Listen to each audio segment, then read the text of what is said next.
Sanibel is known for having a large array of wildlife, and recently, crocodiles on the island are in the spotlight. The reason why there could be a viable nest on the island, which the Sanibel Captiva Conservation Foundation says would be a first. Wink News reporter Paul Dolan went over to find out if these eggs could be cracking.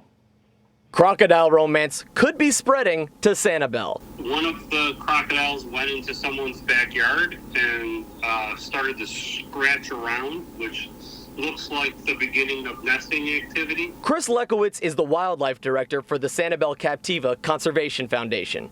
He told me if the croc does create a viable nest, that would be a big deal for the species. It's been on the Endangered Species Act since 1975.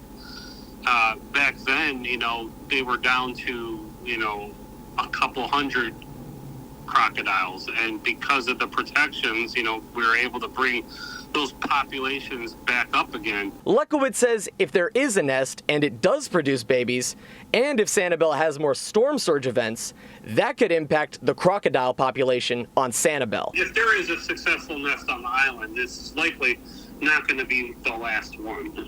It very well may end up being a regular thing. If we have a lot of brackish water areas, we could attract more crocodiles to the island. Historically, Sanibel wasn't warm enough for crocs to lay viable eggs.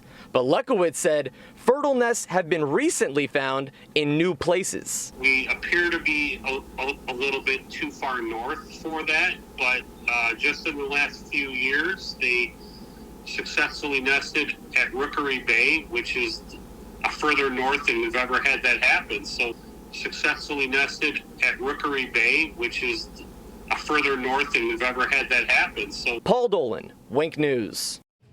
And the SCCF told us FWC would have to go in and see if that croc is in fact male. It would be hard to find out if the nest is viable before the eggs hatch because crocodiles closely guard their nest. So they say it's not a good idea to get too close.